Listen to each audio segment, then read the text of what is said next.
Hey, happy Friday, everyone. This is Lisa Monoson, National Leader, Independent Sales Rep with Avon. And today we are going to go over the top 17 reasons why you may not be getting Avon customers. I know, gasp, right? So let's talk about these reasons and the most common reasons when I talk to representatives and they say, hey, Lisa, I think I'm quitting Avon. I just can't get any customers. Let's change it. Let's go back a little bit and find out why maybe you're not capturing the customers that you so easily can get. So let's talk about the first big thing. You're not ordering brochures, or you're only thinking 10 is enough. And that, of course, is a big problem. We know that alone, out of 10 books, you need to keep one for yourself. And then 9 other books floating around. Come on, that's not going to be able to get you repeat business unless you are so diligent in going back, getting those books, giving them to other people, and making sure that it's getting in a lot of people's hands. So that's one of the big reasons right there. Not ordering enough books, not ordering any at all, or ordering just 10 and thinking that's enough.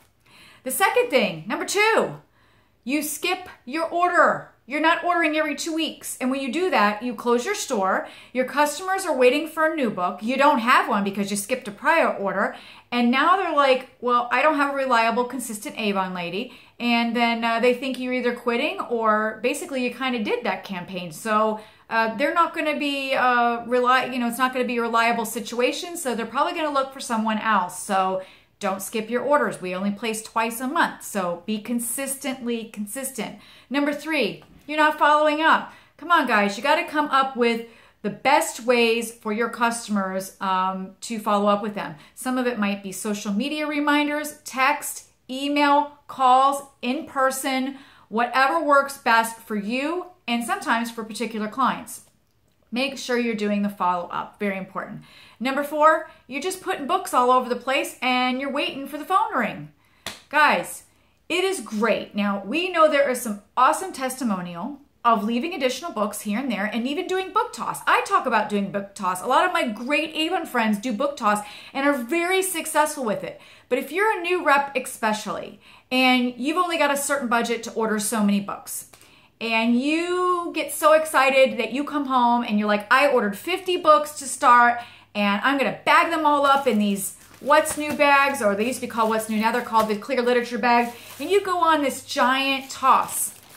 Chances are, yes, when you're doing hundreds and hundreds, or you do it over time and consistency, and you have the budget to do that, that you're going to get some bites. But for a new representative that might go out there with the hard-earned money that they spent on books and you're just throwing them and waiting for the phone to ring, guys, utilize those initial books the right way and get them into people's hands where you know how to reach them. Make sure you're getting a phone number and you're able to follow up.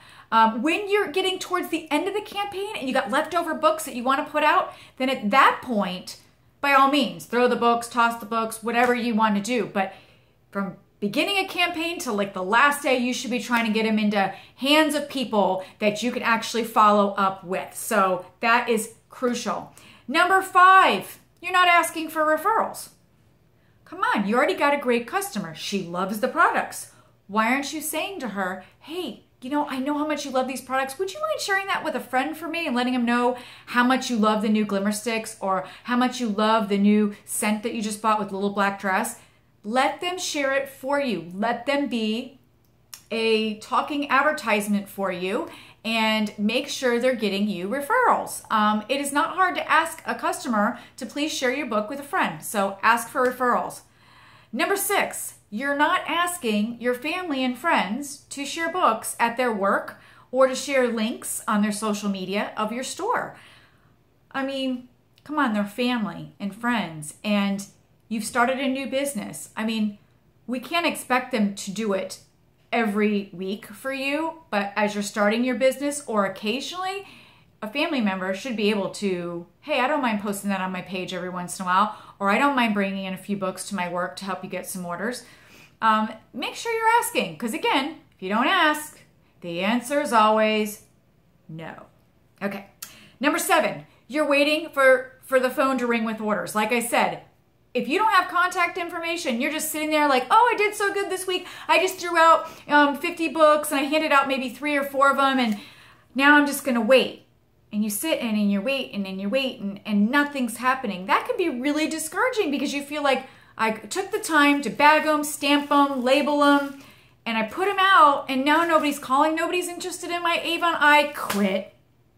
And that's what happens with some people. They just give up so quickly. And again, we are a consistent business. You've got to be very consistent. And waiting for the phone to ring in the beginning, guys, don't do it to yourself. Go on reliable ways that you can contact your customers. Number 8, you don't consistently use the power of 3. Oh my gosh, I don't know how many times I have to share with you guys the importance of the power of 3. If you're looking at me right now in this video going, Lisa, I have no idea what you're talking about. Let's get down to it. So the power of 3, here's the secret. Power of 3 is 3 people a day times 7 days a week is 21 potential customers a week. Let's say you take the weekend off and you're kind of, somewhat, I never take a day off in regards to sharing my book because it's something that you're just doing already in your daily activities. So it's not like I'm making a venture to go do it. But if you're doing it, just say actively 5 days a week. Maybe your goal is 5 a day times 5 days a week. That's 25 new people that you've given a book to a week. This is also important when you're figuring out how many books should I order. If you think about your current customer list, and then you think about if you're doing the power of 3, the power of 5, whatever your goal is per day times how many days a week, that's how many books you need to order. And then the next campaign, you need to look at that and say, how many new customers did I pick up? What about the current ones that I have? And how many new ones do I need to promote again over the next 2 weeks? So think about it. 2 weeks of just new customers with the power of 3, doing 7 days a week, 21, that's 42 books just there if you're practicing that. I promise you, I pretty much can say I promise you that if you are doing that and getting the phone numbers and doing the follow-up, that over time, you're going to build an amazing customer base. You're going to get some bites out of that because you're practicing it. You're getting the phone numbers. You're doing the follow-up. It takes some time, but you might get some people right on the spot. I did the other day. I walked into an office and she's like, I need the Mark Glow stuff. It's a bronzer, she says. It's the darker one. And I sent her a picture. She goes, yep, it's that one. It's the amped up. So just like that, got an order. So you just never know. But you guys have got to be practicing the power of 3. It's old school, guys, from my very early beginnings. Okay. Number 10, you're not using a good follow-up system on the books you hand out, again, using phone, text, or email. So if you don't have a system, maybe it's on your Google Calendar that says, oh, it's the night before my orders. Make sure you're sending out reminders 1 to 2 days before. If that's text, email, Facebook, whatever, you can even schedule it on Facebook to pop up reminders for you on your page. If you have a business page, to send out reminders for you. So make sure you have a system in place so that you're remembering, oh, my order's due in 2 days. I need to start doing my reminders. Okay. Number 11, you're afraid you're going to sound salesy. I always say, share the savings, share the passion of the products. The sales will come if you are passionate and you are sharing the savings that people are going to get. Number 12, you aren't using our products to testify. Come on now. When we get a new product in, and if it's like all the rage, such as Planet Spa, for example, if you have not yet tried the product, yet you're trying to just sell it, it's better if you can carry it around and let people try it, or if you yourself have been using it where you can give a good testimonial of it. And if you can't, then here's the backup way to do it. You go to your own Avon store, you pull up the product, you grab the testimonials, you print it out on a paper with the product, and you say, this is what people are saying about this product. And that is how you do the testimonials. So if you're brand new and you don't have the budget, if there's a will, guys, there's a way. You can sell the product, grab the testimonials offline, and use that. But you should be using the products yourself little by little, depending on your budget. Use some of your earnings back in to buy a few things for yourself. Start switching out the lipstick, start switching out the skincare, and start using the products. That's the worst thing that can happen, is that you have on a really new, pretty lipstick color, and somebody says, oh, what lipstick are you wearing? And you say another brand. You don't say Avon. That's bad, guys. So make sure that you're switching over and that you are a testimony. And number 13, you never order any demos ever. That's a bad thing. Again, like I just said in the last one, You got to be occasionally picking up something new out of the demo book so you can bring around it and get orders. So make sure you're doing that. Number 14, you're not ordering samples, or again, if budget doesn't allow you to buy lots of samples, that's fine too. Order samples according to what's coming out. So for example, campaign 9 was little black dress, and campaign 8, you should have been ordering little black dress samples, and to have some on hand. And then also there was a scented page. So you could point out the scented page and say, oh, try this new sample of little black dress. So there's no excuses there, guys. Number 15, you're not offering the ways they can shop with you directly on your store or for local delivery. Make sure you're putting that on the book, that you're telling them about it, that you're posting about it, that you're emailing it. They need to know all the ways that they can shop with you. Number 16, you don't offer any specials or clubs. Make sure you're putting out the store coupons, or if you run a certain promotion like buy $25 worth, get a free shower gel this campaign, or putting the coupon codes to your store right on your book. Maybe you have a lipstick club. When they buy 5 lipsticks, they get 1 free, and it's a punch card.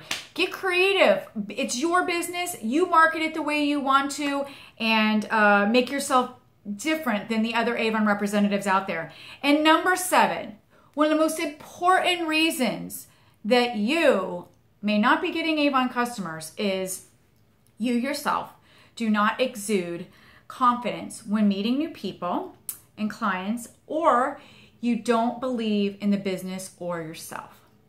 So my message to you today, because that's the number one reason, or one of the number one reasons I think that people don't feel that they're getting customers, is they are not exuding the confidence. They are not believing in themselves and believing in the business. And if that's something that maybe you're shy and you're nervous and you don't know how to get out there, look, it comes with practice. You just got to take the leap and step out and start doing it. And you know what? There's going to be a lot of times that you're like, gosh, that sounded dumb, or what did I just say? Or, that came out weird. But you know what? Do you really think the person that you're promoting to they don't know that you think it's weird. You think it's weird. But you know what? If you're just saying, hey, I'm Lisa with Avon. How are you today? Has anybody shared an Avon book with you? That's going to be good. Or, hey, by the way, did you see this awesome product? I just started selling Avon. I would love to give this to you. Or, hey, my favorite line is, hey, this is for you. Thanks for your service today. You did so great, and I really enjoyed, the food here today, or whatever it happened to be. And I give them a book, and it's got the recruiting flyer in it, and it's got a sample in there. And if they perk up and everything, and I'll say, you know what, your service was so great. I would love to be able to chat with you and make sure I follow up so you don't miss out on the specials. As a matter of fact, I got a special coupon for you. Can I get your number? And I'll just go ahead and give you a quick text or reminder before the order goes in.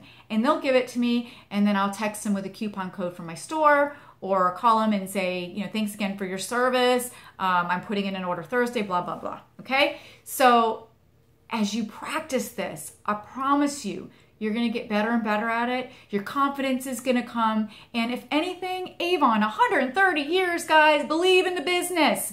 Believe in these products. Believe in what we have to offer. And most importantly, believe in yourself. I love you guys. Have a great day. And I hope these tips were helpful and that you turn all these around and start getting customers.